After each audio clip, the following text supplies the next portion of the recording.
Well, there was a lot of flocking Sunday in Baltimore. The Ravens needed a wild finish to beat the L.A. Rams. QB1 Lamar Jackson shining once again in Todd Monken's offense.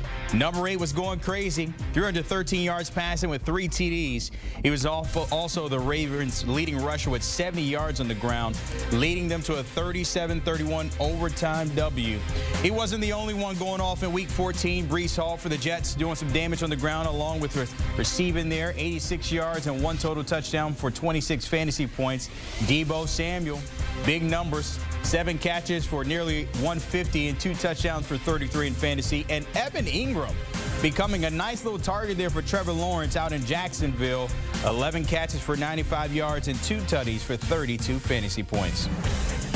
Well, Waiver Wire Tuesday, maybe postseason edition for those that are actually in it. And the only person we can speak to, Heath Cummins, of course, to get you guys ready because the two of us up here are not in it.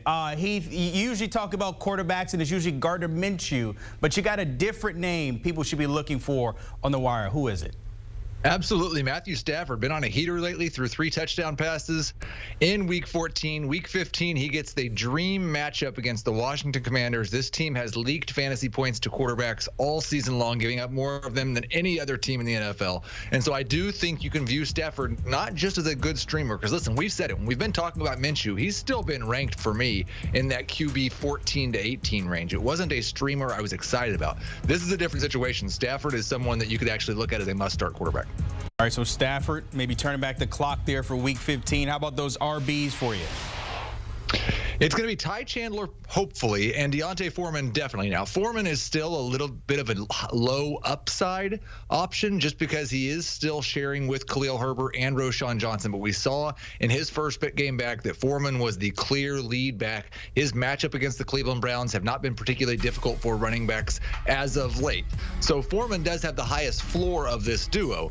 But Chandler, if Alexander Madison's ruled out with his injury that he suffered in Week 14, I think we'd see Chandler in line for 15 to 20 touches. You saw that he had 15 touches last week. Didn't do a whole lot with it. A much better matchup this week. If Madison's ruled out, I would view Chandler as a top 20 running back this week. Okay, 2 options there in the NFC North. What about those pass catchers, those wide receivers? What are we thinking this week? Well, we talked about it going into last week that Odell Beckham's target per route run had been elite. He just hadn't been running enough routes. He's still kind of a part-time player, but you see it here, 10 targets in his most recent game. He looks like the #1 wide receiver for the Ravens, not just this week, but in the fantasy playoffs. And I'll mention it with Isaiah Likeley as well. Fantastic matchup this week against a Jacksonville Jaguars defense that over the last 2 weeks has surrendered 65 total points to teams quarterbacked by Joe Flacco and Jake Browning. I think Lamar Jackson's going to have a field day. Beckham will be his #1 wide receiver. And then Curtis Samuel has kind of been that guy that's just been floating around that range of whether you want to add him or not. He's been the #2 wide receiver for the Commanders, the #1 some weeks. I do think they'll be chasing the score because of how much their defense gives up. So Samuel is a fine #3 wide receiver. All right, we'll see how that pans out with those two there. And finally, the position that's been living rent-free in everybody's head, the tight ends. Who we got this week?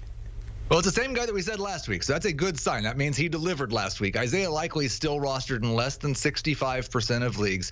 We were pretty much just rostering him and starting him last week based on a hope and what he had done in 2022. In Week 14, we got a glimpse of that as well for 2023. It's now back-to-back weeks in this offense since Mark Andrews went down with at least 6 targets for Isaiah Likeley. He had the big play for the touchdown. I think you can expect him to score somewhere in that 8 to 10 range, and if he gets into the end zone, he might approach 20. All right, Isaiah Likeley to help some people there in the postseason, whether it's the quarter semis. We'll see how that pans out. As always, Heath Cummins giving us the knowledge that we need on a Tuesday. Appreciate it. Hey, if you missed anything that he just mentioned, guess what? You can see it again, Fantasy Football Today. The guys always giving it to you. Week 15 around the corner. Some of you guys in quarterfinals, semis, congratulations. Must be nice. Postseason. Woohoo! But check the guys out. FFT giving it to you straight.